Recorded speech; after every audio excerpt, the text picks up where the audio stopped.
Então, vamos lá. Vou começar, então. Boa noite, gente.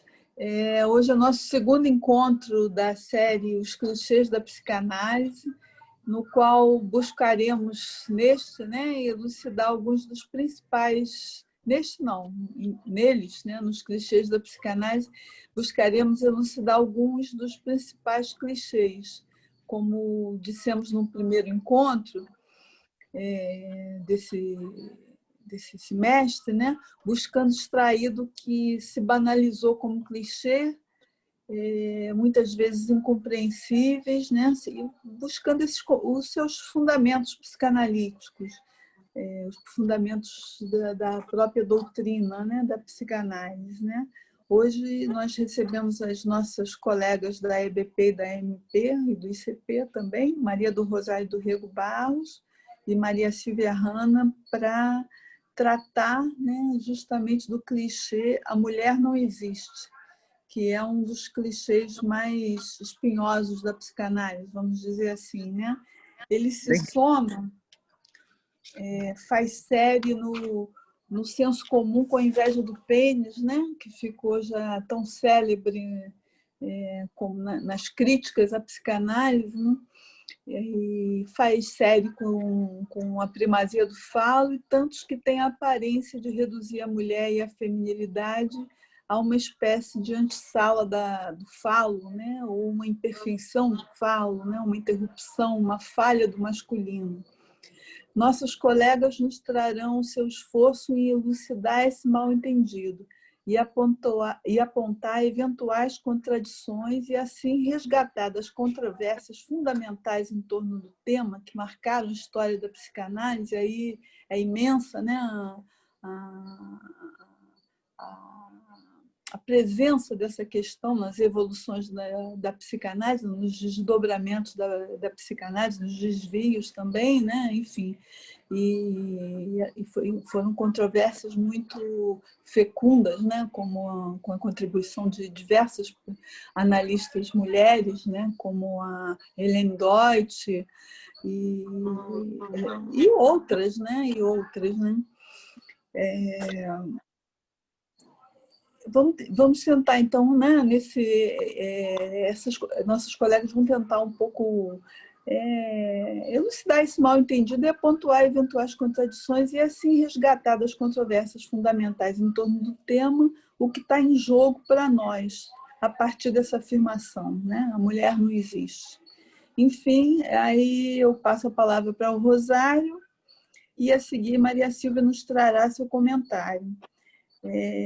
Eu também quero aproveitar para informar que os textos da primeira aula estarão disponíveis em breve no site do ICP, né? Então, aí eu aproveito para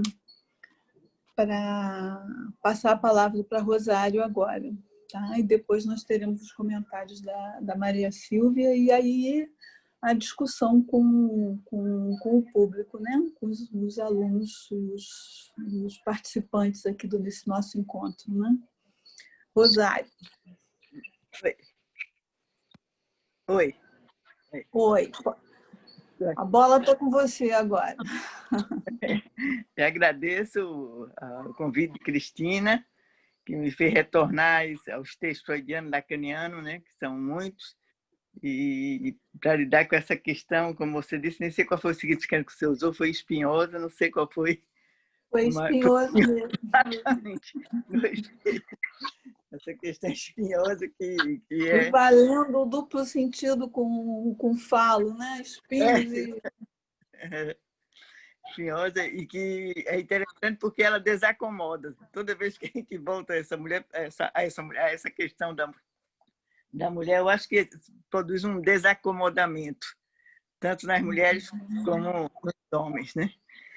Então, eu quero também agradecer a Maria Silvia ter aceito o convite para ajudar a gente na abordagem dessa questão, né? Instigante. Então, a mulher não existe.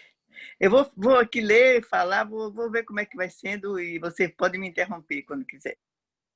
Então, a mulher não existe. Como resgatar desse clichê a enunciação de Lacan para poder extrair dos mal-entendidos provocados por eles, por esses enunciados, algo que possa servir de orientação na escuta de homens e mulheres em análise.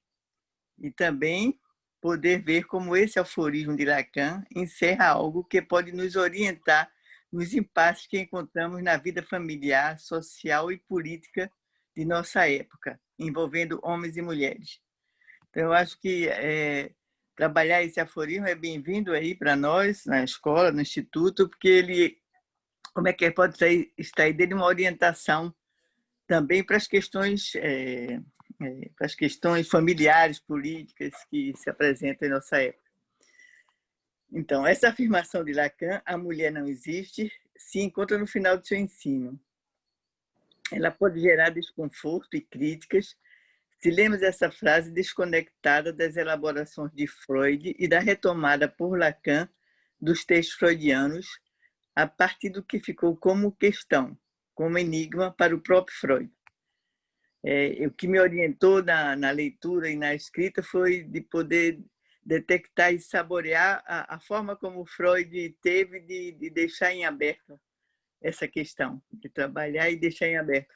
E mesmo quando ele vai tentar, quando ele dá as saídas para a mulher no Édipo, ele não fecha a questão. Tem uma modalidade assim de ele ficar também no incômodo com o que as mulheres apresentam de novo.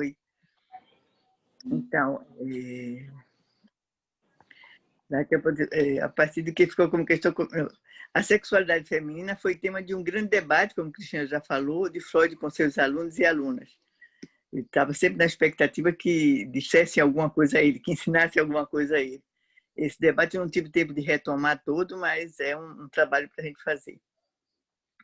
Lacan entrou nesse debate a posteriori, buscando os pontos deixados em aberto por Freud, sem querer fechá-los rapidamente. Ele volta a essa questão em vários tempos de seu ensino, sem pretender tamponar a questão. Ao afirmar a mulher não existe, ao abarrar o A, é bem isso, Lacan não fecha a questão. Ele abre o caminho para cada mulher encontrar seu jeito próprio de se virar com seu gozo, que não é totalmente absorvido pelo falo. Eu ia pedir até a Mariana para deixar assim, porque o pano de fundo dessa fala também vai ser, como a gente indicou, o seminário 20, Lacan, quando ele elabora as formas da sexuação. Então, Quer que eu já coloque o quadro, Rosário, aqui? Não sei se você coloca, se impede a minha imagem, ou se você pode colocar um tempo, tirar, não sei como é que é. Mas seria bom ele já estar. Eu acho que ela vai entrar no lugar da minha imagem. Deixa eu colocar aqui e aí a gente confere. Tá. Vê se está aparecendo para vocês a imagem. Tá sim. Tá? Tá bom. Tá.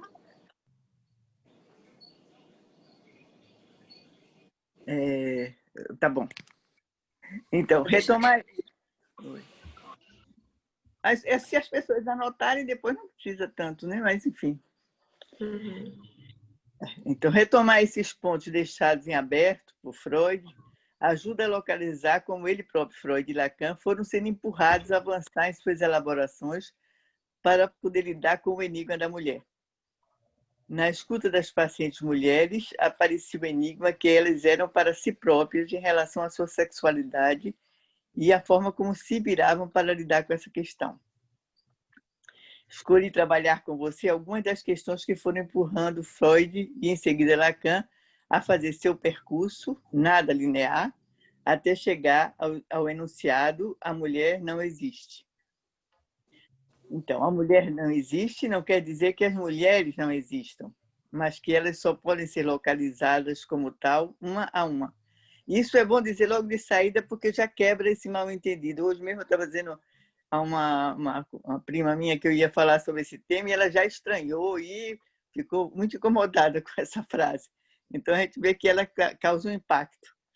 Então, é importante dizer que a mulher, não quer dizer que as mulheres não existam, quer dizer, elas só podem ser localizadas uma a uma. A mulher, a gente vai ver essa mulher aí, o que seria.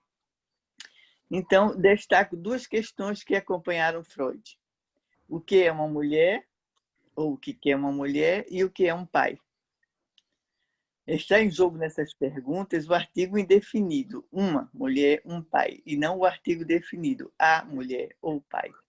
Isso nos leva a pensar de saída que a resposta a essas perguntas não se coloca no nível do universal. O viés tomado pela investigação de Freud sobre o tema já indica que está em jogo algo que não pode ser abordado pela via do universal, no nível de todas as mulheres, nem no nível do pai absoluto, mas sim da modalidade própria a cada uma para se experimentar como mulher e de cada um para estar no lugar de pai. Freud denuncia, com a criação de seu mito de totem tabu, que o pai gozador, o pai da horda, não existe. Ele é anterior à história. Como também não existe o gozo... Oi? Não pode então, continuar. Como também não existe o gozo de todas as mulheres, ou da mulher toda, que o mito atribui a esse pai, razão pela qual foi assassinado. Lacan trabalha isso em vários momentos, mas no Seminário 5 ele joga com isso de uma maneira muito interessante. O gozo todo da mulher toda é uma suposição que se tornou necessária para levar ao assassinato do pai. É o que Lacan diz no Seminário 5. O todo do gozo é marcado nesse mito moderno, como diz Lacan, pelo impossível. A morte do pai não elimina a possibilidade de gozo, apenas indica, por um lado, que o gozo absoluto não existe e, por outro, que é impossível negativizar todo o gozo. Então, esse mito confronta com a dimensão do impossível. Impossível o gozo absoluto e impossível negativizar todo o gozo. Ele traz isso de uma forma muito engenhosa, na forma de Freud. Para o ser falante, o gozo é experimentado pelos seus restos.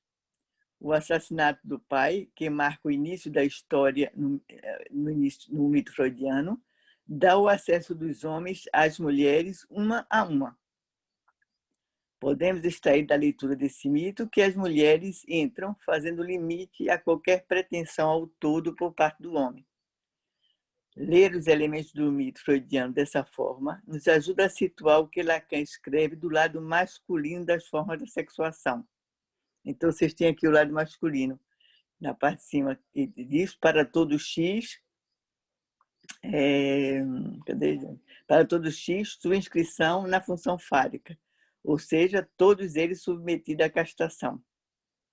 Mas Lacan precisou acrescentar aí, já do lado masculino, acrescentou logo embaixo que existe um, ou logo em cima, não sei porque, que existe um, ao menos um, que fica de fora, e é onde ele escreve o pai. O cuidado é de não fazer existir ou dar consistência por aí ao pai da horda, do mito freudiano. E poder ler, muito pelo contrário, que essa parte da fórmula é o que faz limite ao todo na inscrição do homem no significante e na sua pretensão de estar todo garantido nessa identificação e no todo do gozo que poderia extrair dela. O todo aqui presente no lado do masculino indica que todos os homens, um a um, ao serem sujeitos falantes, estão submetidos à castração. E isso vai ter efeito sobre a função exercida pelos homens enquanto pais. Faço de saída referência à fórmula da sexuação do lado masculino, colocada por Lacan no Seminário 20, para destacar que na relação ao significante, todo ser falante está não todo representado, seja ele homem ou mulher. O ser falante não é uma abstração, ele tem um corpo. E isso vai ter consequência na sua forma de relação com o significante que ele representa. O que quero destacar de saída é que a identificação não escreve tudo que é da ordem de seu gozo. Acho que isso é uma questão importante, inclusive quando a gente vê aqui, o Lacan escreve do lado do masculino o sujeito barrado. Exatamente esse sujeito barrado é esse sujeito que não se esgota na identificação que ele tem, seja ele de um lado ou do outro da sexuação. Tanto que as mulheres também são sujeitos falantes. Até é interessante que o fim do texto da feminilidade, Freud faz uma concessão, embora as mulheres sejam sejam seres humanos, alguma coisa assim que ele diz que é interessante, é a confusão que as mulheres colocam para os homens e para a psicanálise. Então, aqui. Então, o mito freudiano de Totem e Tabu já nos indica que uma a uma as mulheres confrontam os homens à falta em seu gozo. Confrontam os homens à sua experiência de castração, não como castigo, mas como impossível. Impossível todas as mulheres, impossível toda mulher. É uma dimensão da castração para o homem é essa mulher que escapa. A tartaruga que ele nunca consegue ser pega, sempre escapando. Mesmo sendo portador do símbolo fálico em seu corpo, sua identificação ao falo não lhe dá acesso ao gozo todo. Lacan vai indicar a experiência de castração para o homem na detumescência de seu órgão, e não como punição, mas como condição de seu gozo. Abordar o não absoluto do gozo pelo lado do masculino é o que Freud não cessa de fazer. O que o leva, em seu texto, A Dissolução do Complexo de Édipo, a dizer como ele conseguiu localizar do lado dos meninos a relação entre complexo de Édipo, complexo de castração e superior, em jogo na travessia do Édipo até o que seria seu recalque ou sua dissolução. Lacan dá um passo importante quando faz uma disjunção entre complexo de Édipo e complexo de castração. Ele faz aparecer a castração como condição do ser falante, uma perda concomitante com a entrada na linguagem. Isso é um aspecto do retorno de Lacan-Freud que é muito importante para abordar essas questões da sexualidade. Então, o que permanece como uma questão para Freud é como isso se dá do lado das meninas. Questão instigante que o leva até suas elaborações em seu texto de 31, Sexualidade Feminina, e 32, A Feminilidade, nos quais ele vai insistir na dissimetria entre meninos e meninas. Na dissimetria, na forma como se dá a relação complexo de Édipo e complexo de castração. O que fica como enigma para Freud, ele vai tentar abordar pelos 3 caminhos possíveis para as mulheres na difícil saída do Édipo, na sua relação com o Édipo. Ele vai dizer que é a maternidade, o complexo de virilidade e a feminilidade, que ele continua a interrogar para não reduzir a passividade. A gente vê toda a questão de Freud, toda a briga dele com ele mesmo para não reduzir a feminilidade à passividade. Então, podemos dizer que o modo de satisfação das mulheres interroga Freud. Podemos dizer que, em suas elaborações, o modo de gozo das mulheres, seu desejo, permanece como enigma. Lacan mordeu a isca dessa questão deixada por Freud e não se contentou com suas respostas. Continua interrogando, com o caminho aberto por Freud, a experiência de gozo das mulheres, sua relação à castração. Em seu seminário sobre a angústia, ele vai dizer que à mulher não falta nada em relação ao gozo. Isso é uma afirmação surpreendente de Lacan no seminário da angústia. A mulher não falta nada. E ele acrescenta, isso não resolve a questão de seu desejo, mas abre caminho para não as deixar coladas ao gozo da privação, sideradas pela inveja do pênis. Elas têm uma experiência de gozo submetida à castração, elas também não têm acesso ao gozo absoluto, no entanto, elas experimentam um outro gozo, do qual não conseguem falar. Então, a resposta à questão o que quer uma mulher não consegue se esgotar na aspiração ao falo. As mulheres dão sinal de um gozo suplementar que experimentam, um gozo que não se reduz, não se concentra na dimensão fálica do gozo, que elas também experimentam. A forma como Lacan escreve isso nas suas formas da sexuação é: não existe nenhuma que não se inscreva no falo, que não esteja submetida à castração. É o que vocês veem do outro lado, do lado feminino, esse não existe nenhuma que não esteja submetida à castração, que não esteja na lógica fálica, que não esteja na função fálica. É interessante porque a forma como ele escreve já marca uma dissimetria, já marca uma diferença da forma do todo. Não, todo ele está no fálico e não tem nenhuma que não esteja. que faz também que não esteja exceção do lado das mulheres, do lado feminino. Isso é uma questão também que, enfim, que a gente vai ser levado. Então, peraí, isso, né? Não, logo do lado das mulheres não existe exceção que faça delas um conjunto. Elas não podem ser comparadas, só podem ser consideradas uma a uma, em sua diferença, não só às outras, mas a elas mesmas. Esse é um grande achado de Lacan, ao qual as mulheres lhe deram acesso. Há algo na mulher que a faz outra a ela mesma. O além do falo que as mulheres experimentam é o que vai levá-las também ao além do pai, além de sua identificação ao pai como forma de lidar com sua falta de ter.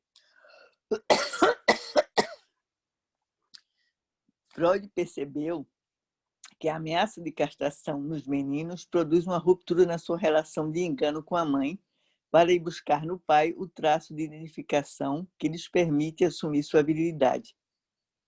O complexo de castração no menino faz a passagem do ser para o teofalo, que o leva a se separar da mãe e buscar no pai a insígnia identificatória que fará dele um homem.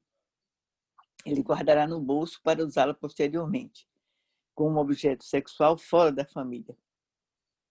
A castração que leva ao pai leva também para fora da família o menino. As meninas, ao se descobrir sem pênis, atribuem à mãe esse dano e vão buscar no pai o dom do falo. Elas entram assim no Édipo, no amor ao pai, e têm muita dificuldade de ir além. A relação de uma mulher com seu pai, por mais central que seja e por mais que dificulte sua saída do Édipo, não consegue responder sozinha por sua identificação sexual, nem pelo seu desejo, nem pelo seu gozo.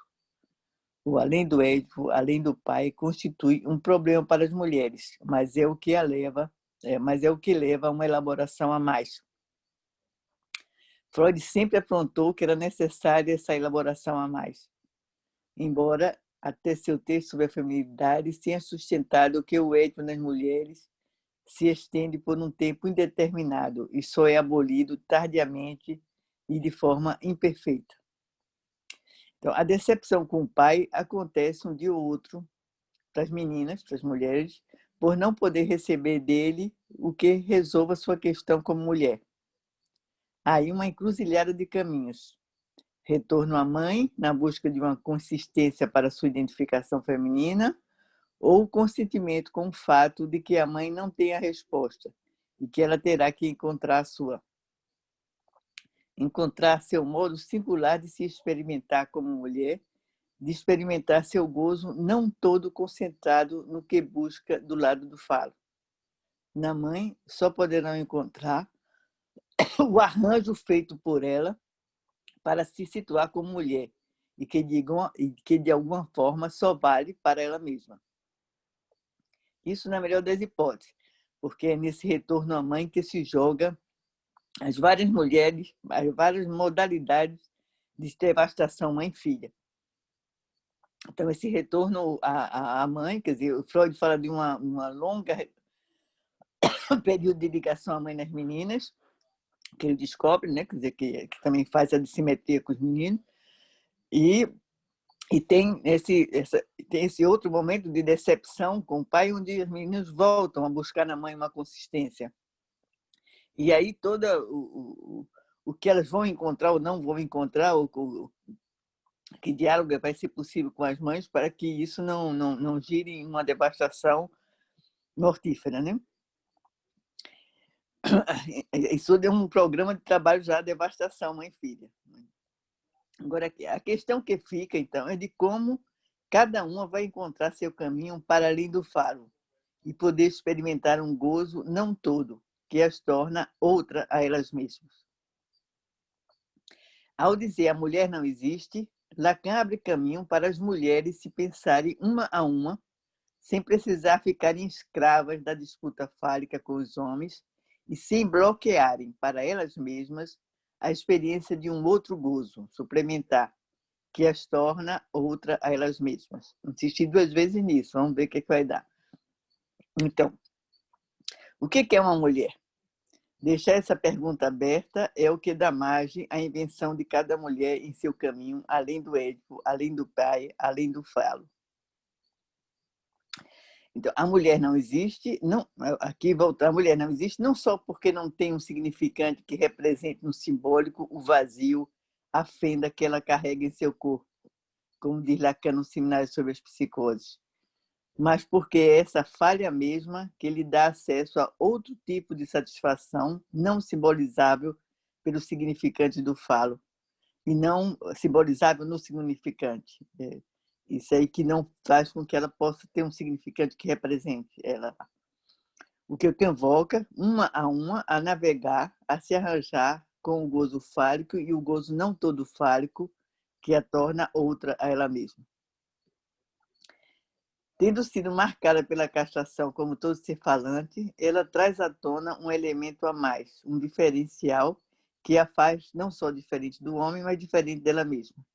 Isso leva Lacan a tratar essa questão através da lógica da sexuação, colocando no quadro a sexualidade masculina e a sexualidade feminina numa relação não complementar.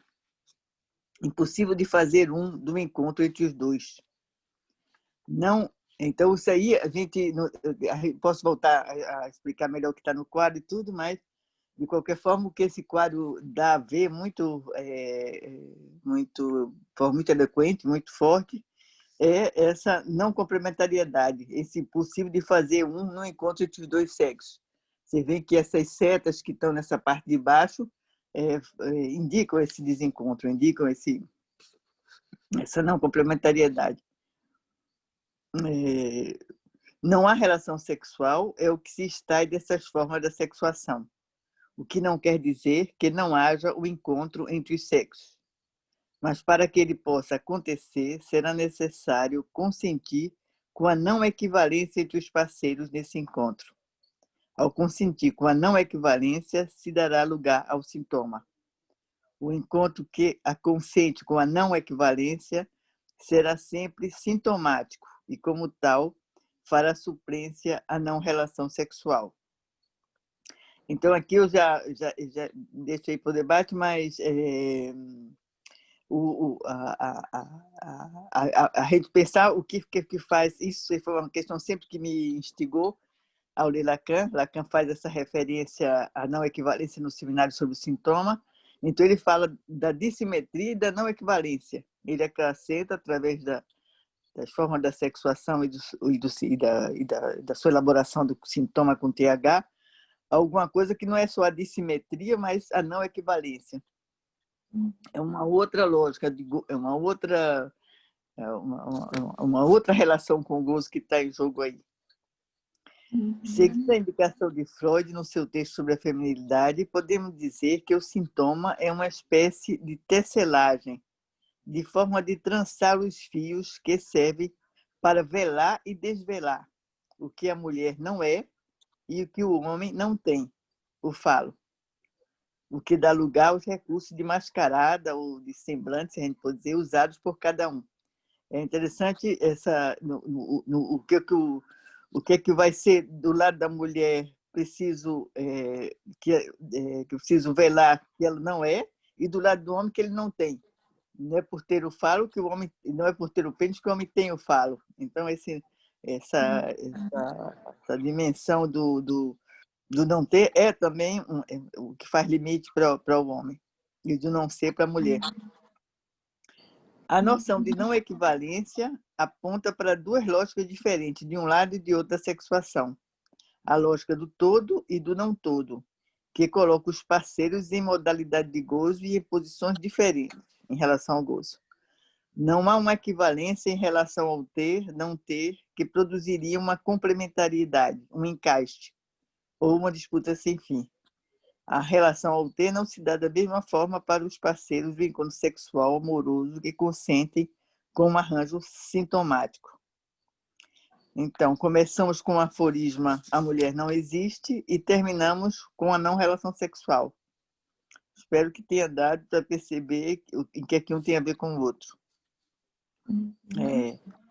Queria também dizer, antes de terminar aqui, para a gente poder conversar, como é que esse axioma a mulher não existe muda a perspectiva do tornar-se mulher, que Freud fala no seu texto, e que foi uma grande questão no feminismo, com Simone de Beauvoir, abrindo essa questão do tornar-se mulher. Então, trata-se mais de o que eu digo aqui, quer dizer, que isso aí seria um longo trabalho também, essa questão do que seria tornar-se mulher, mas eu digo aqui que trata-se mais de assumir sua singularidade feminina como mulher, do que tornar-se mulher, como algo acabado, pronto de uma vez por todas. Trata-se de assumir a singularidade de sua posição feminina na contingência de cada encontro. Então, para concluir assim, o que traz de novo Lacan sobre a sexualidade feminina para ir além do falo? Eu diria a positividade de um gozo feminino. Antes do seminário 20, Lacan já vinha abrindo caminho para não deixar as mulheres diante do rochedo da castração, o rochedo da inveja do pênis, como último termo para suas análises e suas vidas, para não deixá-las entregues ao gozo da privação, na nostalgia da falta ter. Podemos dizer que a inveja do pênis serve às mulheres para lidarem com a mulher não existe. É uma forma de lidar com a mulher não existe, a inveja do pênis. Não é tudo, não é o último termo. As mulheres convocam os analistas, elas próprias, a esse trabalho a mais, para assumir esse outro gozo que faz elas a elas mesmas. É isso aí. Tá certo. Então, agradeço a Rosário a sua fala, né, tão preciosa e elucidativa, né? E eu quero destacar como é que ela nos demonstrou, assim, em poucas palavras, né? Destacar em poucas palavras como ela nos demonstrou como é que o clichê "a mulher não existe" nos levou a outro clichê, né? Quer dizer, como ela fala agora no final, não existe a relação sexual, né? E como é que disso exatamente se extrai esse ouro precioso dessas elaborações, né? Vamos dizer assim, das aberturas, das lacunas freudianas, Lacan faz esse esforço de positivar, né, essa questão e nos trazer uma nova elaboração que retira de um certo enigma, né, de um certo misterioso sobre a mulher, né, alguma coisa que não pode ser dita, mas que poderia ser pesquisado para nos afirmar alguma coisa que fica aí enunciada nesse a mais, né? Nesse gozo a mais, e que, vamos dizer, sublinha muito as soluções de cada uma, né? Quer dizer, isso as mulheres são uma a uma, em outras palavras, né? Eu acho isso muito, muito interessante, muito precioso, realmente. E, enfim, eu acho que a Rosário lembrou essa frase, né, célebre também aí da Simone de Beauvoir, né, que marcou toda uma segunda onda aí do feminismo, né, que a mulher não nasce mulher, mas se torna mulher, né? Quer dizer, isso no sentido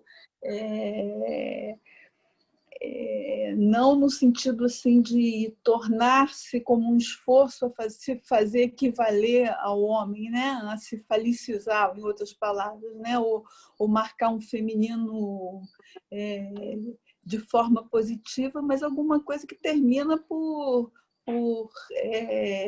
dar o devido peso, né?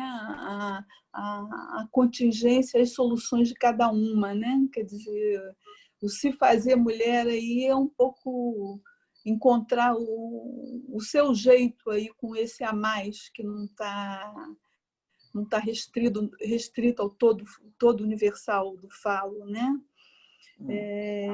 Enfim, se pode haver discordâncias em relação a isso. Aí passo a palavra então a Maria Silva, que vai comentar, Rosário, comentar o que Eu quero ler trouxe, né? Através eu falei dos clichês da outra vez, não há relação sexual. E dessa vez a mulher não existe. Quer dizer, como é que eles dois têm relação, como a Cristina falou.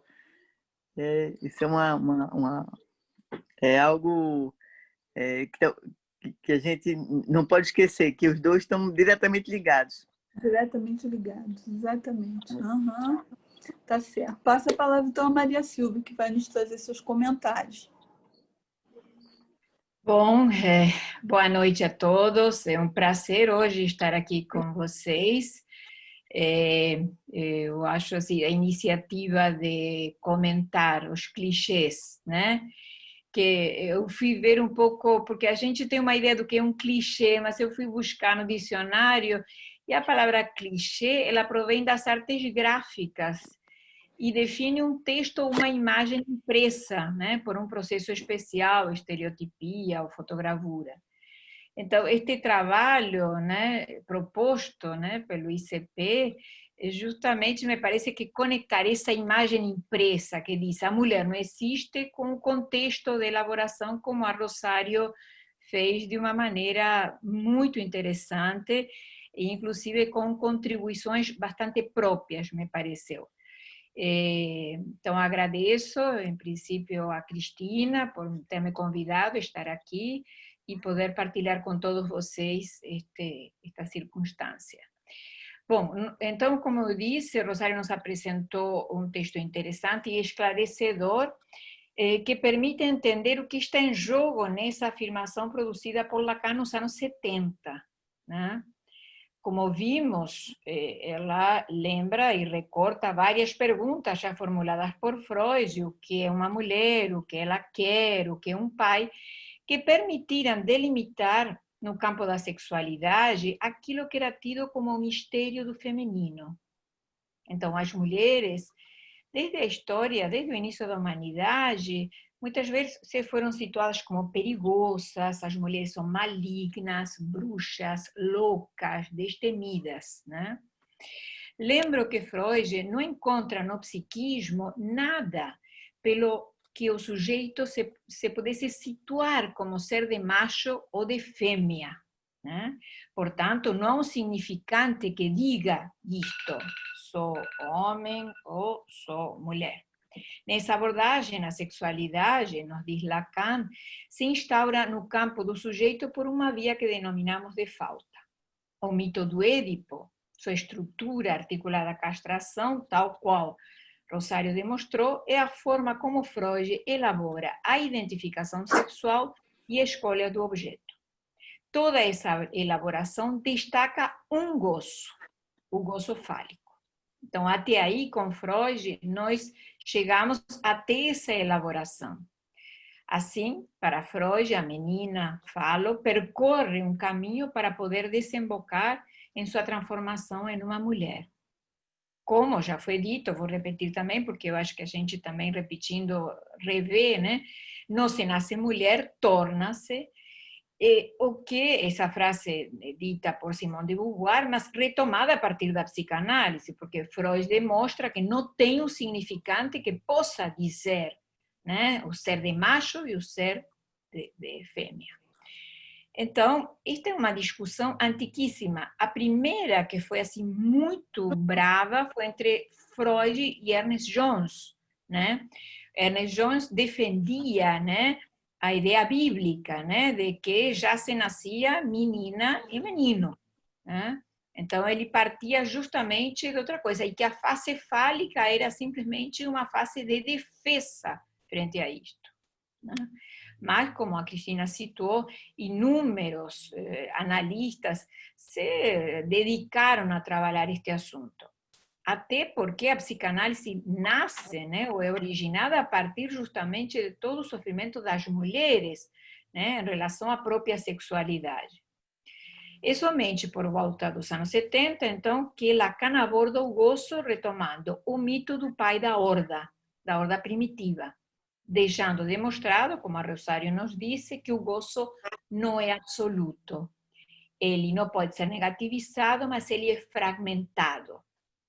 essa elaboração sobre esse mito abrirá a possibilidade de ir além do falo, além do gozo fálico, dando entrada, então, a esse outro gozo, que, muito bem falado, ele sempre é suplementar. Por quê? Porque se fosse complementar, teríamos a relação sexual. Então, esse outro gozo é dito suplementário.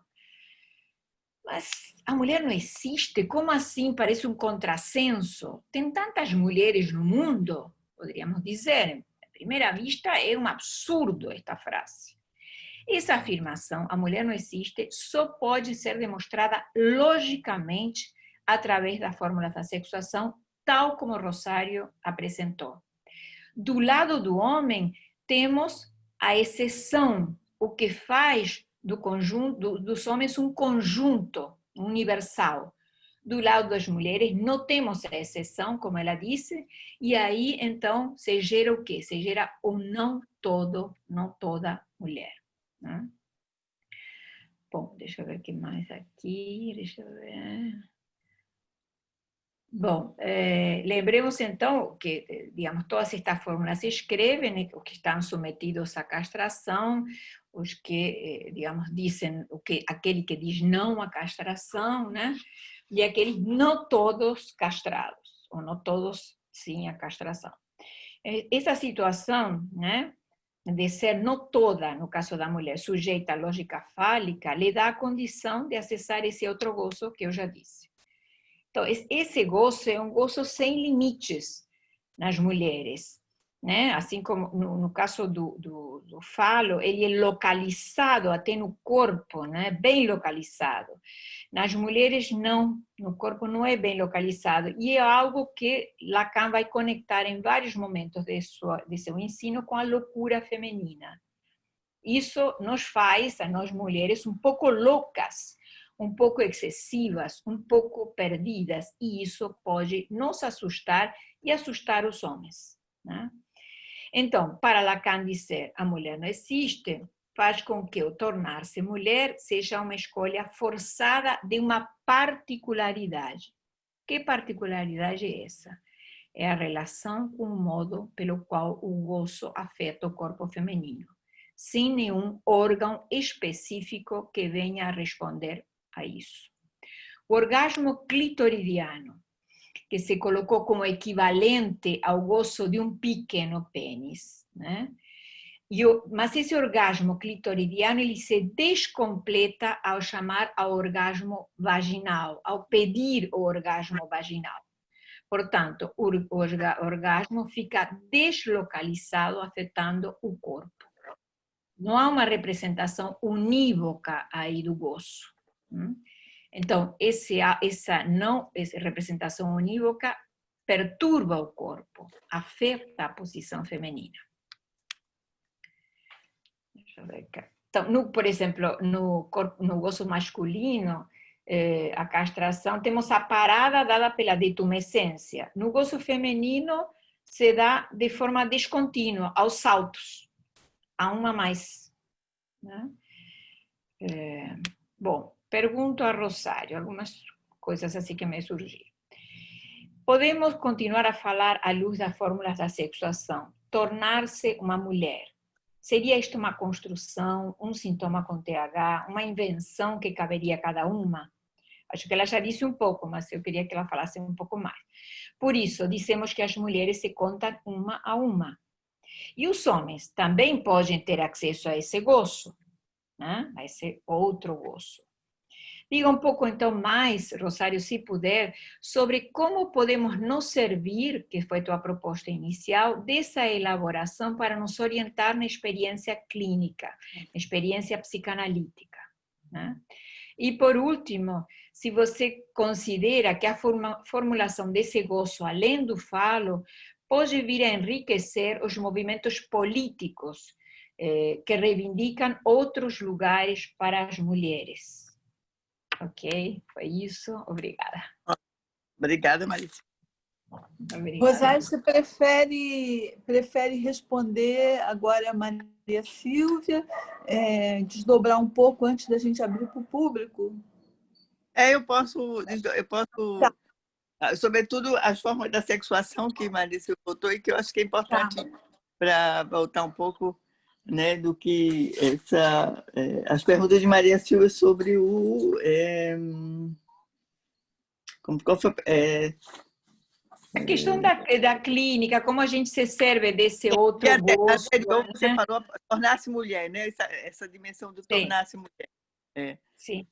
É uma questão que já foi muito debatida, mas é interessante do tornar-se mulher não é como você disse de adotar uma identificação que faça oposição ao homem, mas é deixar de ser menina, vamos dizer assim.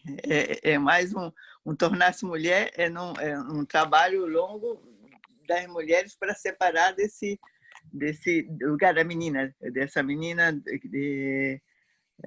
que ficou aprisionada de alguma forma a identificação paterna como uma forma de identificação e de aprisionar quase seu gozo, se a gente pode dizer assim, né? Não ter acesso ao outro gozo. Então, ou então dessa posição de ser o falo, da menina falo.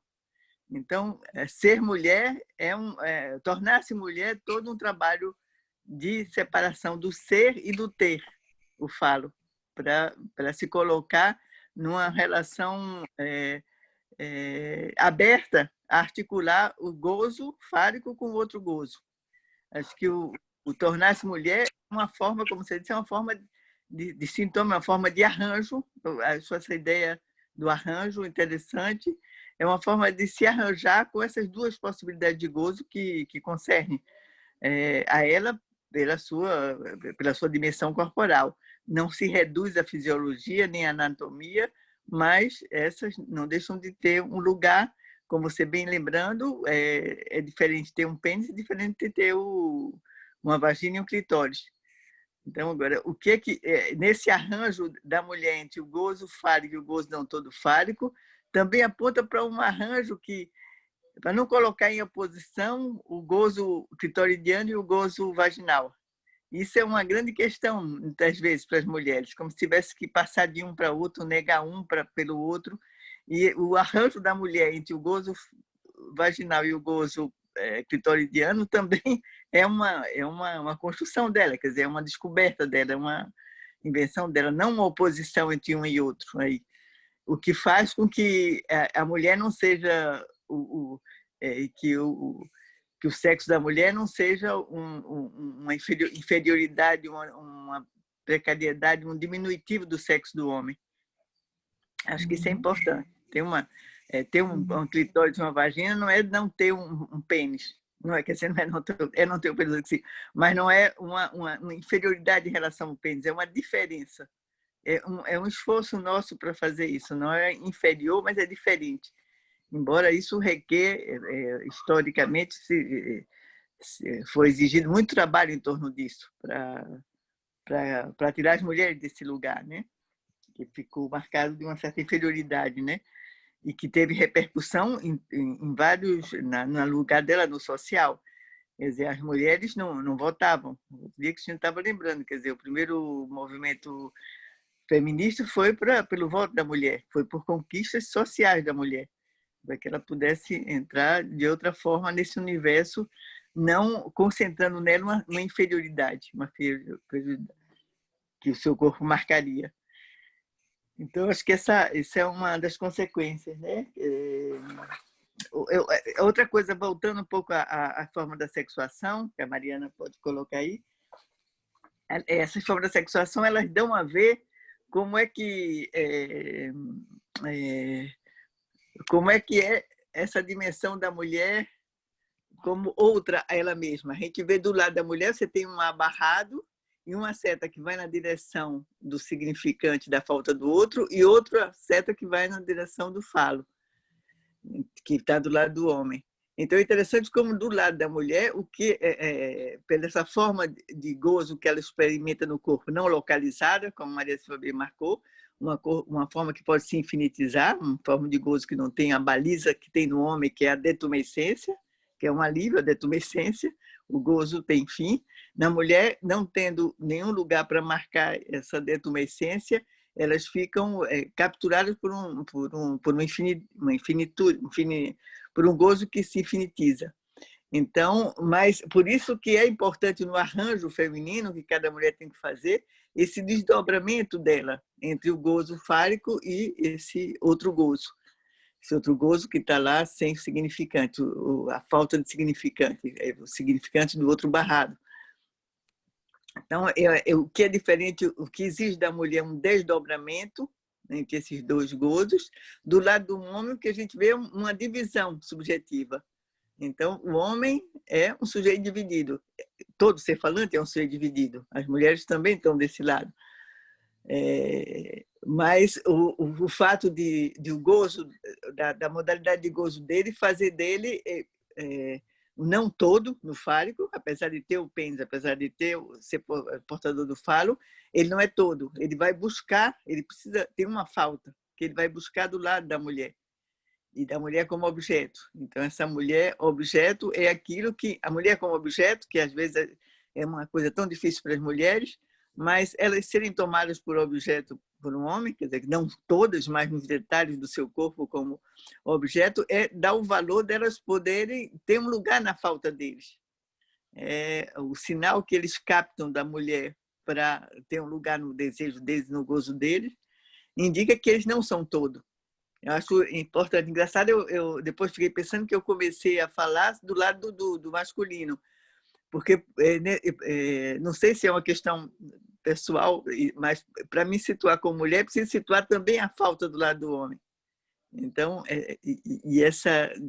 e situar nessa falta alguma coisa que não faz complementariedade.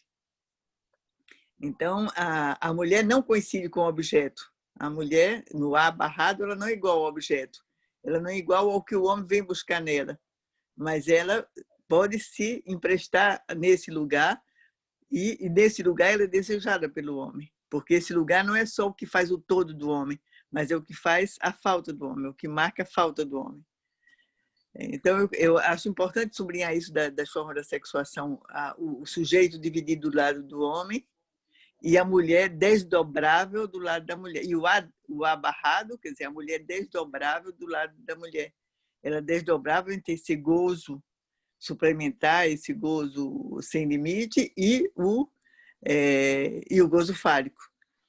E da mesma forma que ela não faz complementariedade com o outro sexo, seja ele homem ou mulher também, a gente pode, é toda uma discussão, mas ela precisa buscar de um outro lado alguma coisa que faça, não sei se limite, mas também que se faça borda para o gozo infinito dela. Então, esse desdobrável da mulher, essa relação ao fálico e ao não todo fálico, precisa ser elaborada por cada uma, inventada, arranjada por cada uma, para que ela não se extravie nem no infinito angustiante de um gozo não todo fálico, nem no fechamento, num complexo de virilidade do gozo fálico, que faria dela, que aprisionaria ela no pai, na demanda ao pai, na identificação viril. E do lado do homem, como a mulher é importante, como esse outro lado que ele vai encontrar na mulher é importante para sustentar a divisão dele. E para, de alguma forma, ceder um pouco isso que poderia ser o machismo do lado dos homens. Então, por isso que eu acho que a gente trabalhar, extrair o máximo que a gente puder da forma da sexuação, ajuda a gente a não fazer do machismo e do feminismo uma guerra. Mas é uma luta que vai na mesma direção. Isso aí eu estava... as consequências eu tenho discutido assim, às vezes com pessoas mais jovens, mulheres mais jovens e tudo, mas como elas trazem esse testemunho, que a gente está no momento a não fazer desses movimentos de minorias alguma coisa de uma guerra, alguma coisa sectária de uma guerra. Então tem é uma luta conjunta de homens e mulheres. Os homens para se manterem barrados, como sujeitos barrados, e as mulheres não todas. E essas mulheres barradas, esse outro barrado. E como um como o outro tem função para si, como um homem, como um parceiro sexual tem função para que a mulher possa se experimentar, não toda, para que ela possa se experimentar não toda no gozo fálico, não toda no que ela vai buscar nele, tem algo que fica de fora, no outro gozo, e do lado do homem, para ele se experimentar não todo colado ao falo, porque tem algo que falta a ele que ele vai buscar do outro lado, no parceiro. Então não faz complementariedade, mas pode fazer laço. E para fazer laço entre esse sexo, algo a ser construído do sintoma.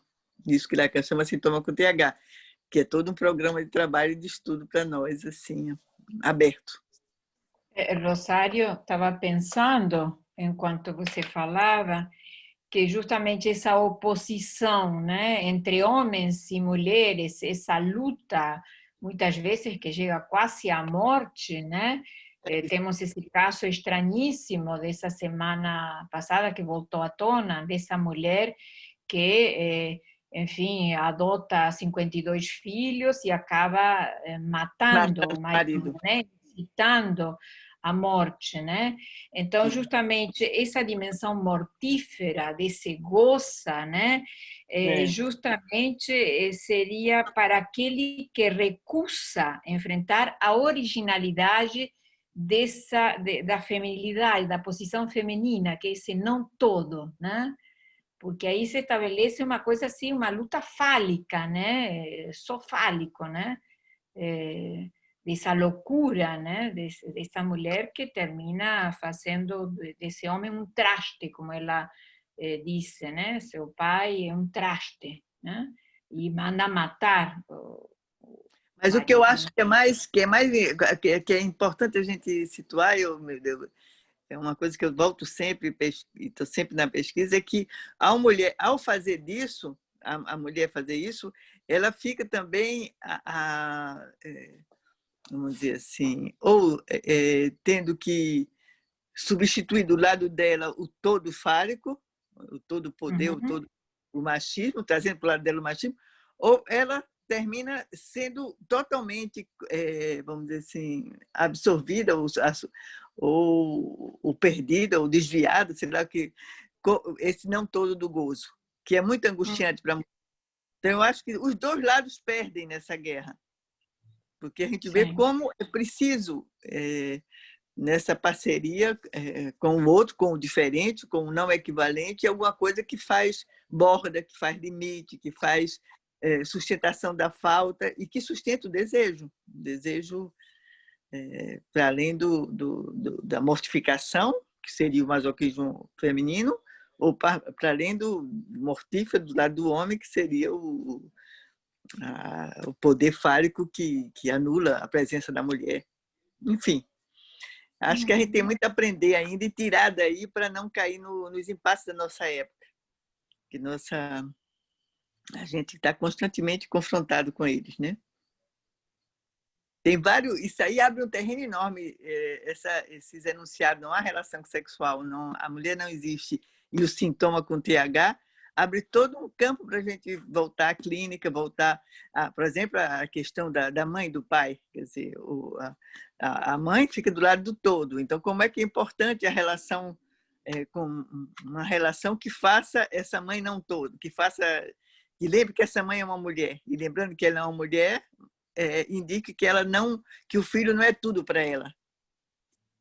Acho que essa é uma das questões clínicas importantes, porque dos momentos em que os homens se veem fracassados é como pai, quando eles não conseguem. Atualmente a gente vê muito comum isso na análise com crianças. Eles já vêm derrotados na sua função paterna, quando eles acham que a função paterna é barrar a mulher, é barrar a mãe. E a função paterna, que Lacan traz daí, é dividir a mãe entre mãe e mulher. Acho que isso é uma novidade que a forma da sexuação abre permite a gente pensar, para a gente escutar os homens que vêm derrotados na função de pai e derrotados frente, muitas vezes, à impossibilidade de separar os filhos da mãe. Então, que a questão é o que se trata de uma intervenção. A intervenção paterna é aquilo que pode dividir a mãe, mulher, de forma que o filho não seja tudo para ela. E assim permite ao filho fazer o seu caminho, separar-se dela. Enfim, você vê que são milhões de questões clínicas e sociais e políticas que se abrem com esse nosso debate. Vamos lá, Cristina. Vamos lá. Vamos abrir para os participantes. Mariana, você tem como ir abrindo conforme as pessoas se queiram falar? Pode ser, Mariana? Pode ser, pode ser. Quem quiser tomar a palavra, pode levantar a mão. Tem uma função aqui de levantar a mão, né? Ou também pode escrever no chat, também é uma opção, né? Quem preferir escrever ao invés de falar, enfim. Também é uma possibilidade. A Paula levantou a mão. Pode tomar a palavra então, Paula. Bom, boa noite a todos. Obrigada, Rosário, Maria Silvia. Questões excelentes que vocês trouxeram. Mas eu me lembrei de quando a Rosário estava falando, quer dizer, que essa afirmação de Lacan, né? A mulher não existe, né? Uma afirmação que contém uma negativa, ela é um esforço também, além do que Rosário falou muito bem, né? Não tem significante que diga o que é uma mulher, enfim, ela é uma maneira também, um esforço de Lacan de poder nomear alguma coisa do impossível, né? Quer dizer, trazer o impossível eu acho que isso é uma questão clínica relevante, porque o encontro com esse impossível, quer dizer, né, por esse furo, né, por alguma coisa que só pode ser contornada, né, pelo sintoma, né, como a Rosário e a Maria Silvia colocaram, é uma experiência tanto para os homens quanto para as mulheres em análise, né? Quer dizer, o encontro com esse ponto aí de furo. Então, é uma frase impactante, né? Que é uma negativa, mas na verdade, ela positiva aí esse encontro com o impossível, né? Interessante que Paula está dizendo assim, porque desde que eu estou pensando nesse A Mulher Não Existe, eu estou pensando nesse momento de a mulher é uma coisa extraordinária, é uma coisa assim, não é extraordinária, assim, mas é uma coisa, talvez, porque quando você diz fulano não existe, quer dizer, fulano não existe, fulano é demais, fulano é muito original. É um pouco assim, fulano não existe. Você é tão original. Tem um ditado também na minha terra, Pernambuco, que é se você não existisse, eu mandava fazer uma de barro. Quer dizer, não posso passar sem a sua existência. Então, são os paradoxos que trazem... Não, é o estilo de Lacan, né? Ele faz uma negativa, mas que positiva justamente um dado clínico, como a Maria Silvia ressaltou, fundamental, né? Porque esse encontro com o que não existe, né, numa análise, quer dizer, com o que de fato não pode ser nomeado, né? É um momento fundamental, né? E é o que diferencia muitas vezes a psicanálise da psicoterapia, né? Mas o fundamental também, quando a gente diz a mulher não existe, é lembrar, na forma da sexuação, o a barrado. É o a mulher que não existe, é o todo, a toda da mulher que não existe. Não quer dizer que elas não existem uma, né? Eu vi que tem uma pergunta aqui de Larissa.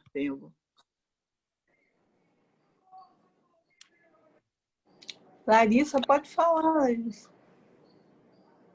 Ela escreveu. De repente eu posso ler também. Ela escreveu aqui. Então vamos lá. Larissa Marta escreveu. Queria retomar a questão que a Maria Silvia colocou sobre o que é possível pensar na clínica sobre esse gozo suplementar ou esse gozo não todo fálico. Lacan vai mudando ao longo do seu ensino o sentido do gozo. Então, quando no Seminário 20, Lacan traz essa novidade sobre o gozo não todo, o gozo suplementar é bastante impressionante e também causa uma certa confusão, pelo menos para mim, sobre como esse gozo não todo ou suplementar aparece na clínica.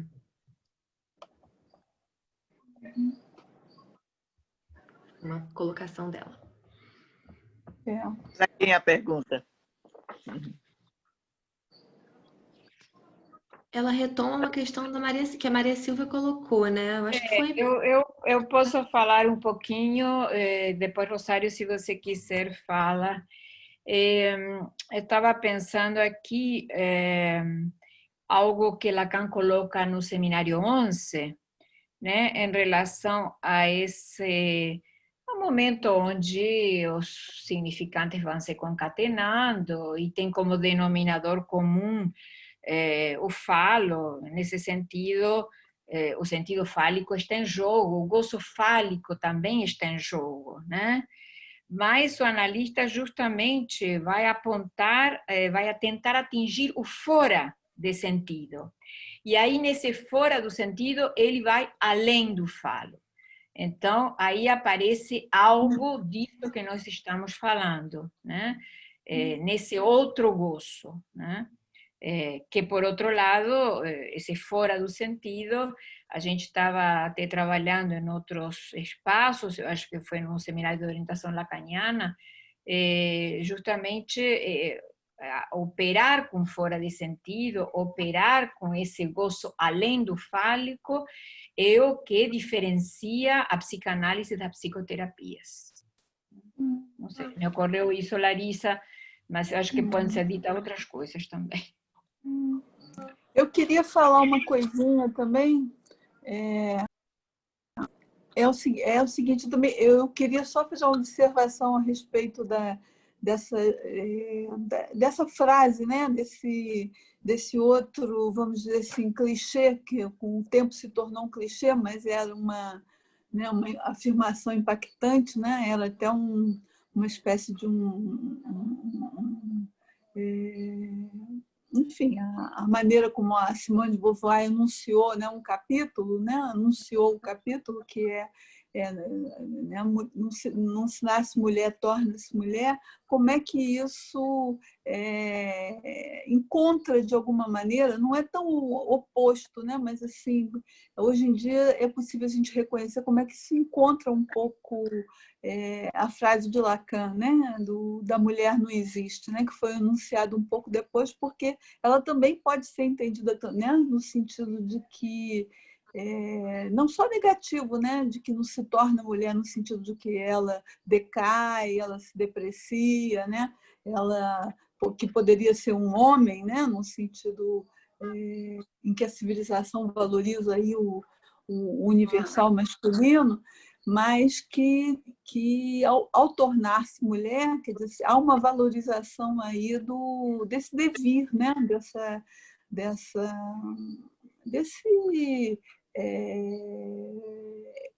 do que realça exatamente essa singularidade, né, do feminino, né? Então, nesse sentido, eu acho importante não se pensar numa oposição, né? Que nesse sentido até colocaria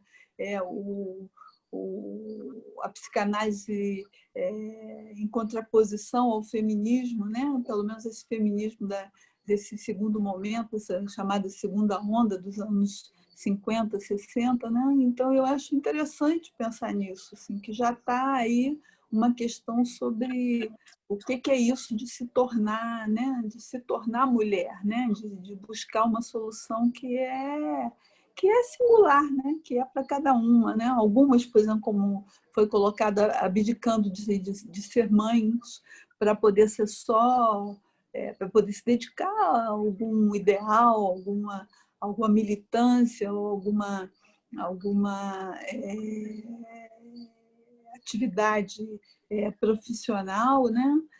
Como uma solução possível de época naquele momento, né? Então eu acho isso interessante, assim, como há um encontro aí, um encontro e desencontro, né, ao mesmo tempo. Não sei se fui clara, mas eu só quero mostrar que acho que não são frases que são divalentes. Eu acho que elas se encontram de alguma maneira, né? Pelo menos se esbarram, né? Se esbarram, né?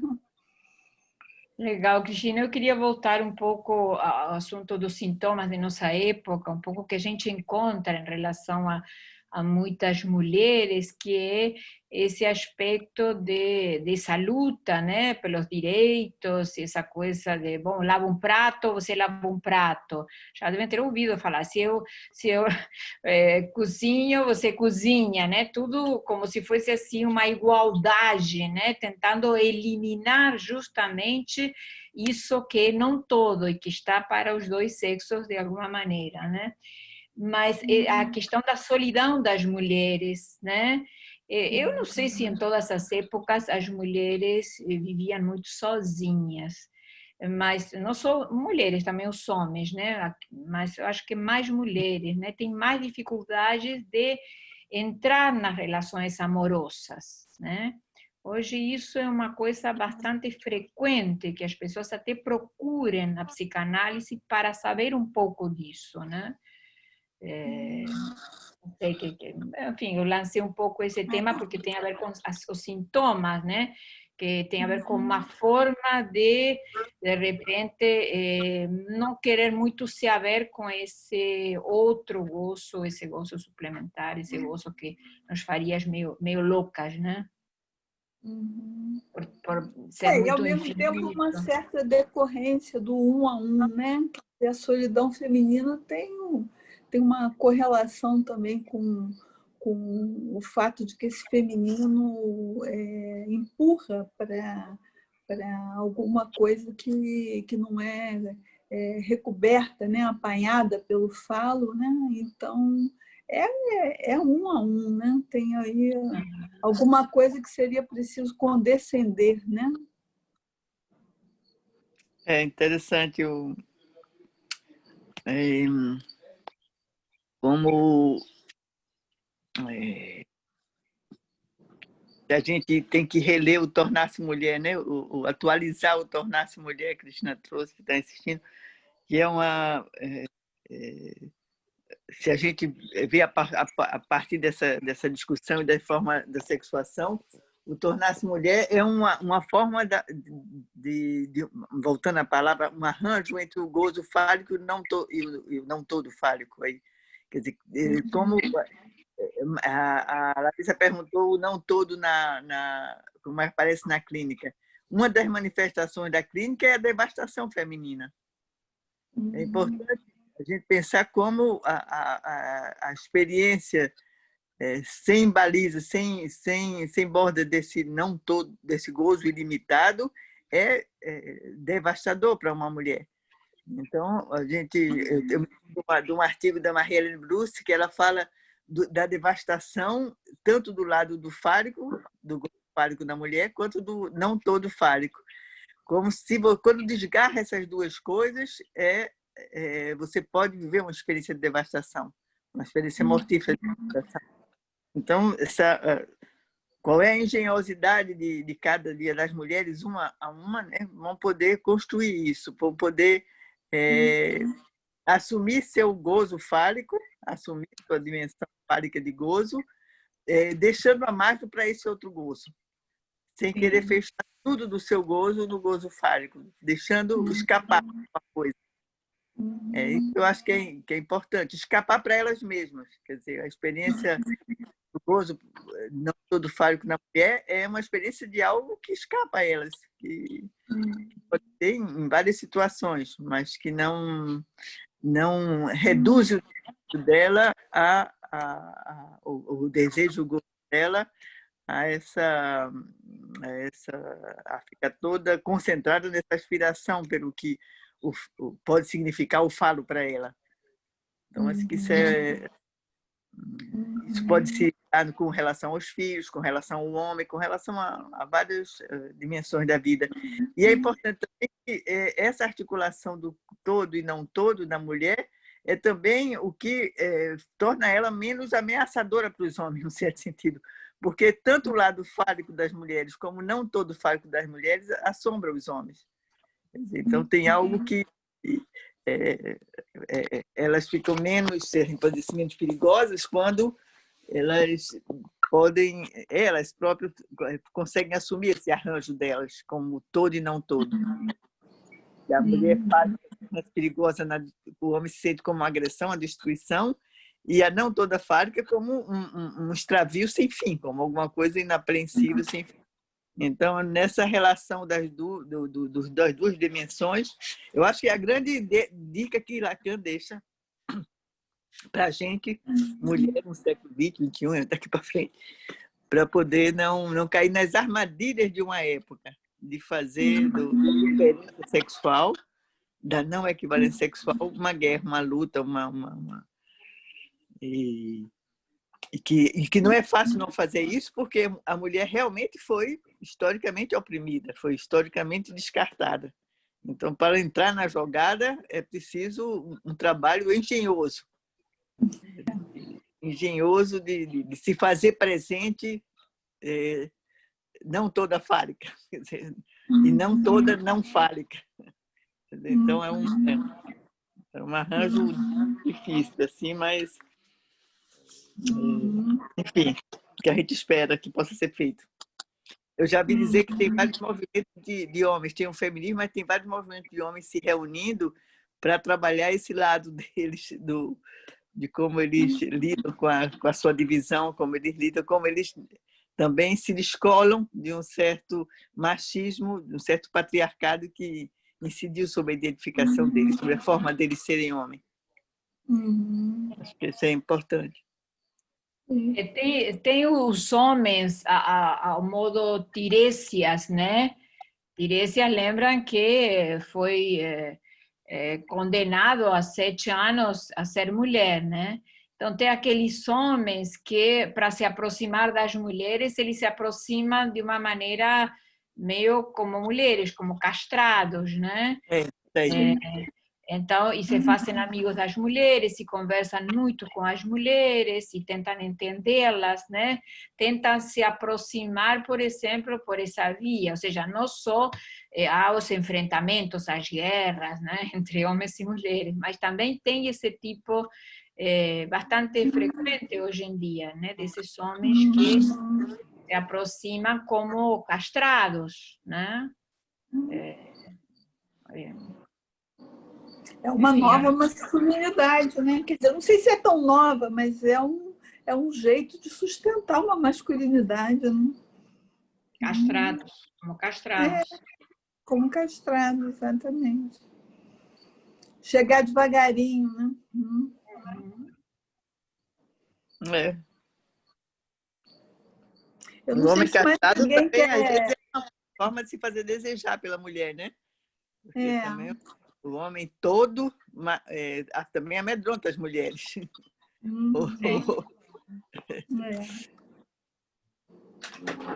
Mas mais perguntas, gente. Pessoal aí. Já tem Alberto Pérez está querendo falar, né?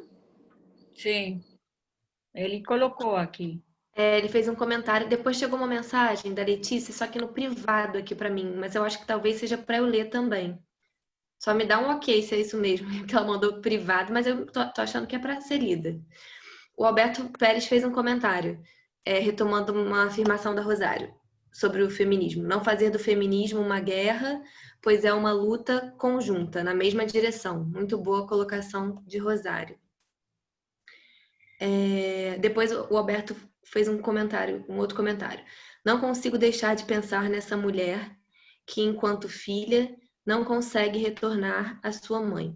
Contudo, ela passa a ser mãe, gerando um ciclo, se tornando mãe de uma menina. Repete aí mais, ó, essa pergunta. Eu acho que foi uma... É um comentário. Um comentário.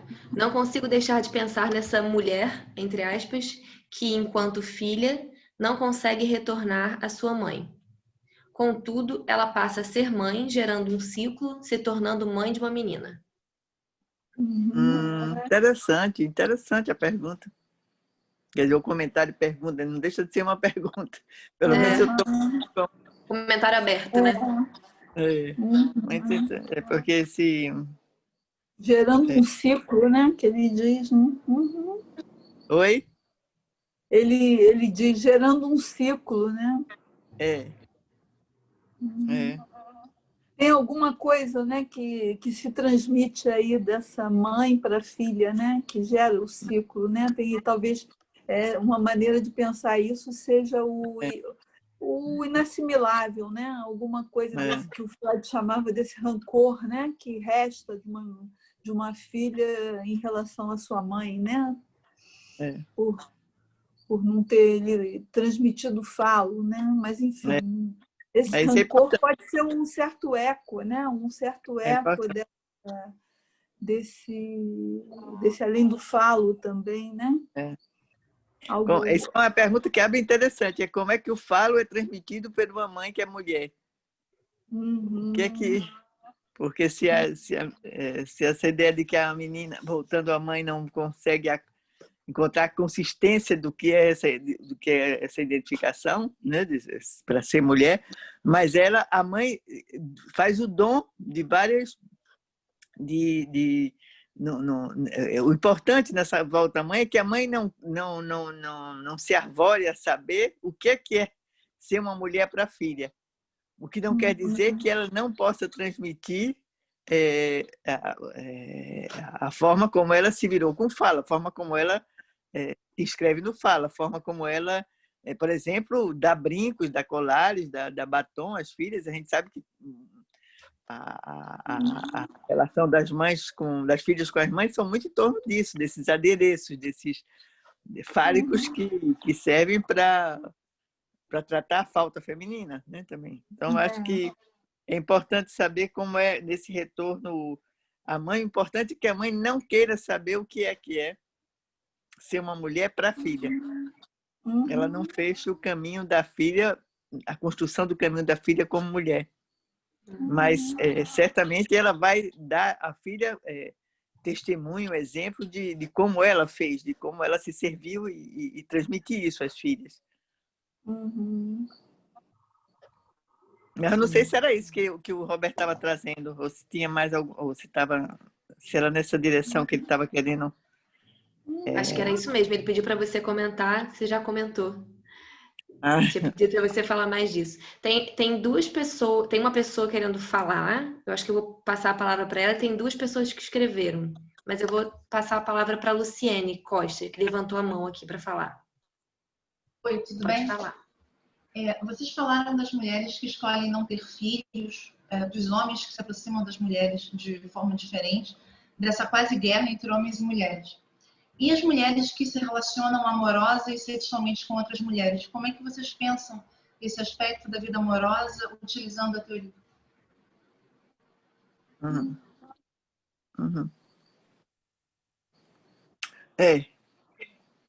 Essa é uma questão, né, que também tá lá, a gente pode buscar várias referências lá em Freud, em Lacan. No texto de Freud sobre a feminilidade, ele fala que muitas das relações de mulheres com outras mulheres têm um aspecto, uma conotação de mãe e filha, de brincar de mãe e filha, quer dizer, ele tem todo um trabalho aí. O que eu extraio dessa lógica da sexuação para pensar na clínica as relações homossexuais, sejam duas mulheres, dois homens, é que para que haja o encontro que se sustente, né, que não é preciso considerar essa não equivalência. Isso foi o que Lacan, o seminário Sintoma de Lacan, nessa parte que ele trabalha não equivalência, me ajudou enormemente. Porque para haver uma parceria sintomática, um encontro sintomático que se sustente, né, amoroso, sexual, em que é importante a não equivalência. Quer dizer, que não haja uma disputa pelo mesmo lugar. A não equivalência na forma de gozo, que não quer dizer que seja sempre um do lado e o outro do outro. As mulheres e os homens circulam por esses dois lados da sexuação. O Lacan bem diz isso, uma questão que não é anatômica, é de outra ordem. E eu acho que para pensar parceria entre mulheres, o desejo de uma mulher para outra mulher, com todos os atrapalhos e as dificuldades que tenham, como também na relação com os homens, mas é preciso conservar a dimensão da não equivalência, que é onde muitas vezes a busca de equivalência, muitas vezes onde essas relações se degradam e tornam-se impossíveis. Lacan diz que essa relação sintomática de não equivalência é o que faz a não relação sexual. A não relação sexual é o que sustenta uma parceria que possa construir uma forma de suplência para essa não relação sexual. Não sei se eu estou sendo complicada, mas o que eu quero dizer só é que eu, atendendo filhos de pais homossexuais, isso me ajudou muito a me orientar. Eu sempre repito isso, porque realmente foi quando eu me orientei por esse aspecto, o alívio que foi e a retificação que teve no casal, de 2 homens que adotaram filhos. Eles vieram até mim por causa dos sintomas do filho que eles adotaram. E como eles puderam perceber como eles se atrapalhavam e atrapalhavam os filhos nessa dimensão da equivalência. Então, sendo 2 homens ou sendo 2 mulheres, ou sendo um homem ou uma mulher, é preciso consentir com essa não equivalência, com modalidades de gozo diferentes. Então, a gente vê na forma da sexuação um sujeito, um não todo do lado, um sujeito do outro, sujeito buscando um objeto, o outro buscando o fálico e tendo acesso a uma falta de significado. Não sei, mas dá essa dimensão do que é a não equivalência. Não se goza do mesmo jeito, do mesmo lugar, não se fica disputando essa coisa de quem é o pai, quem é a mãe. Quer dizer, tem uma não equivalência. Cada um pode encontrar o seu jeito para ser pai daquela criança, para estar na função paterna, para estar na função materna. Não sei se ajuda isso, mas a mim me ajudou muito. Pensar numa relação homossexual, 2 mulheres ou 2 homens, o que faz a não equivalência. E por fazer a não equivalência, pode fazer sintoma do casal, pode fazer um sintoma que faça casal. Que faça... enfim, não sei. Casal não pela via do complemento, né, Rosário? Ou seja, mesmo nessa não equivalência ou essa dissimetria, não haveria um complemento entre os dois. Não fazem né? Não só não fazer, mas eu acho que a não equivalência diz mais também que não só não fazer mas também não disputar o mesmo lugar. Disputar o mesmo lugar. Sim, isso é importante. Isso é importante para todo tipo de casal, independente se é homossexual ou heterossexual, né? Eu acho. Isso me orienta muito na clínica, ao escutar os pais, ao escutar os casais, escutar essa dimensão aí de como isso pode ter lugar, essa não equivalência. Legal. Mas é algo a trabalhar, não trabalhando. Ainda tem, né, Mariana, 2 pessoas. Tem. Eu acho que depois a gente podia encerrar, né, para, enfim, encerrar as inscrições, né, para falar, não é? Por conta da hora. Então, antes da pergunta da Letícia, a Nicole perguntou para você, Rosário, se você pode dizer qual é o texto da Marianne Bruce que ela fala da experiência mortífera de devastação. Se você tem essa referência do texto que você citou. Isso vai não estar aqui na minha cabeça mesmo, amor. Eu posso mandar Letícia, de aluna do ICP?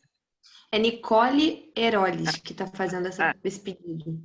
Nicole, pode me mandar seu e-mail que eu te mando o texto, a referência e o texto. Eu poderia até procurar agora aqui, mas não vai ser um pouco demorado, mas é um livro da Marianne Bruce. Quer dizer, não é só o único lugar onde ela fala em vários lugares disso, vários lugares. Mas onde eu trabalhei mais num cartel sobre devastação foi a partir desse livrozinho que eu posso passar para você. Aí ela me mandou aqui. Manda aí, Nicole, o e-mail. Ela já mandou aqui o e-mail dela, aí eu já copiei aqui, já passo. Tá. Então, a Letícia diz o seguinte aqui. Ainda sou um pouco leiga na psicanálise, então talvez não tenha conseguido atingir a profundidade do que foi apresentado. Do pouco que sei, a mulher e o homem não são posições biológicas para Lacan, mas aqui ouvi sobre o clitóris e o pênis e isso me deixou confusa. São termos metafóricos? Essa leitura inclui pessoas que não se identificam com o sexo com o qual nasceram? Ou seriam necessárias outras leituras para isso? Desculpa se desvirtuei um pouco o assunto, mas sempre me pego confusa com isso.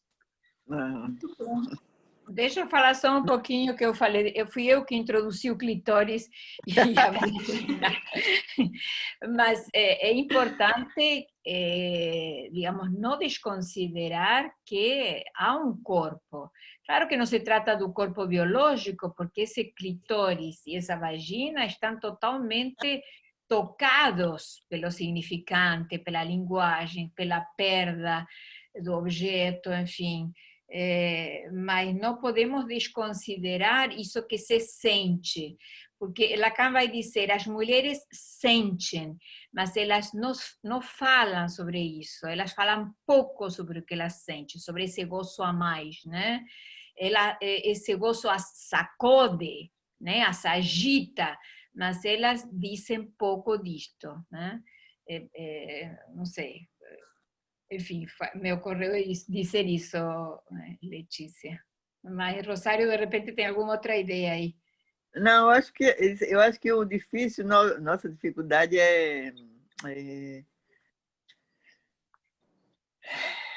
talvez o corpo seja o nosso grande embaraço, né? Sim. Não é à toa que Lacan demorou tanto para botar o corpo na jogada das elaborações dele. Durante o primeiro tempo do ensino dele, ele teve que resgatar muito a dimensão simbólica, o sujeito dividido, a inscrição significante, a ponto de que, numa época, lá para trás, da minha juventude, conversando com alguns lacanianos, como principiante, como a Letícia diz que é, mas também assim, eu escutava dizer, perguntava qual é o sexo do paciente, e dizia, não interessa, é um sujeito. Então, chegou-se a esse ponto de desconsiderar e de se embaraçar com o corpo a ponto de não de abstrair ele na ideia de sujeito de pedido que Lacan trata.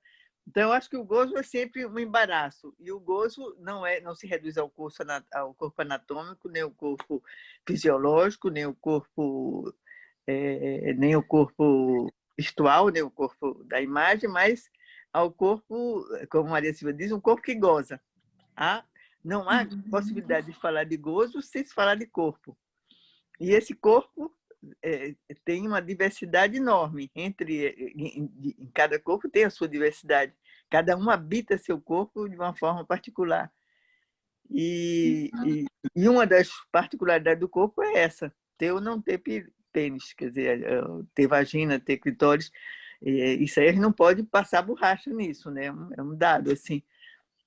Agora, como a gente vai se tratar isso, como vai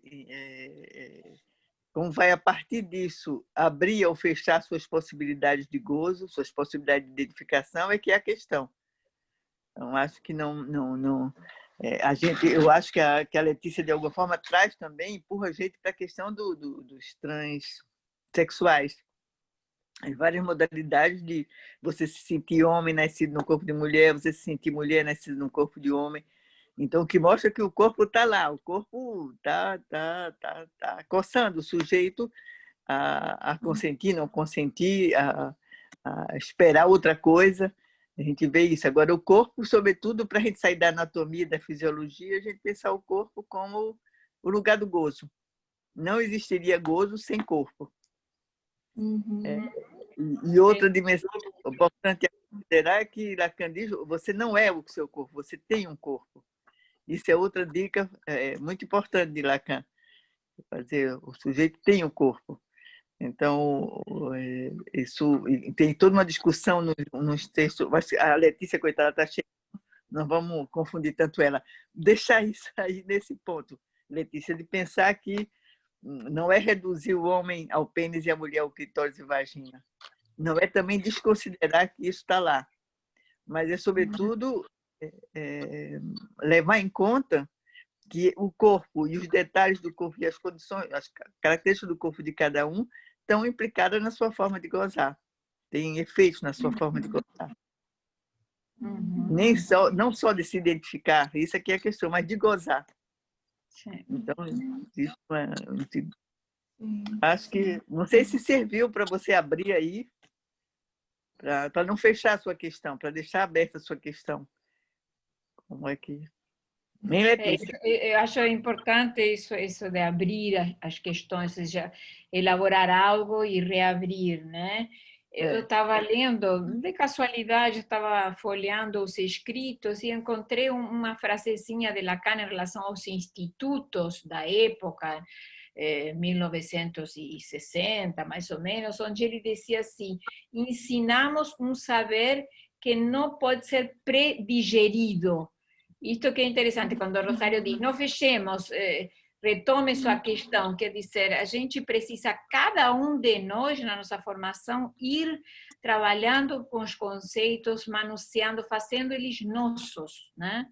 Não adianta, a gente não recebe simplesmente, não se aliena só no que vem do outro, precisa colocar de si, dar de si para elaborar, né? Eu acho tão interessante isso, a forma como a psicanálise se ensina, né? Manusear é uma boa palavra mesmo, né? Como é que você vai mexer com eles e se apropriar deles, né? Nesse sentido, né? Letícia respondeu aqui, obrigada, serviu sim, para Rosário. Acho que agora a gente pode encerrar, né, Mariana? Acho que tem mais alguém que fez algum pedido de ouvir. Então, gente, vamos encerrar por conta do avançado da hora, como se diz, né? Eu agradeço muito a colaboração de Rosário, Maria Silva e dos colegas, a presença de todos. Eu quero lembrar que em setembro nós teremos outro encontro com o Romildo do Rego Barros e Andréia Villanova, que nos vão falar do tempo, da temporalidade, né? Em psicanálise, tempo lógico, sessão curta e o a posteriori, né? Vamos nos trazer essas contribuições. E aí estão todos chamados a estar a presença aqui, né? Acho que vai ser muito bom. E obrigado a todos. Obrigada também, Mariana. Obrigada a todos. E obrigada. Boa noite. Boa noite. Obrigada, boa noite para todo mundo. Eu vou enviar os textos para as pessoas que pediram em breve. Isso. E como eu falei no início também, a gente vai estar com os textos disponíveis da primeira, né, do primeiro encontro. Isso, texto do Paulo Vidal, da Marícia e o seu, Cristina. 3 textos, né? Exatamente. No site, eu vou ver né? se eu faço, eu vou ver se eu transformo um texto em texto, os 2 que eu escrevi da não relação sexual e esse, para ver se eu dou dignidade de texto. A gente vai pedir a vocês. Para transmitir. Isso, a gente vai pedir a vocês duas. Isso. Em breve faremos essa demanda. Tá certo. Obrigada, gente. Tá lá. Cristina, já tem a data de setembro? Tenho, ela já foi divulgada até. Deixa eu ver aqui, peraí, que eu vou ver na minha agenda aqui rapidinho. Eu vou te dizer com certeza, na última semana, se não me engano. Peraí, vou dizer já. Também tem aqui.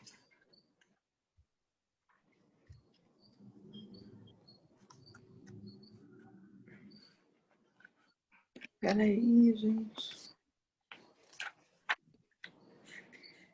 24/9? Eu não estou com ela aqui. Você tem? 24/9, é isso. 24/9. É isso, 24/9, isso.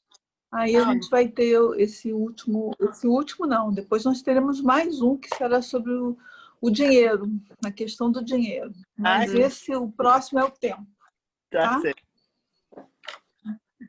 Então, até lá, gente. Até lá, gente. Obrigada, Cristina. Obrigada a todos. Divulgado, vai ser Boa divulgado. Noite. Boa noite. Boa noite. Valeu, gente. Muito obrigada. Tchau, obrigada. Beijo. Muito obrigada. Tchau, ótimo. Tchau. Foi ótimo. Tchau. Obrigada. Agora é como Obrigada sair. Eu vou encerrar para todo mundo aqui. Tá. Tá.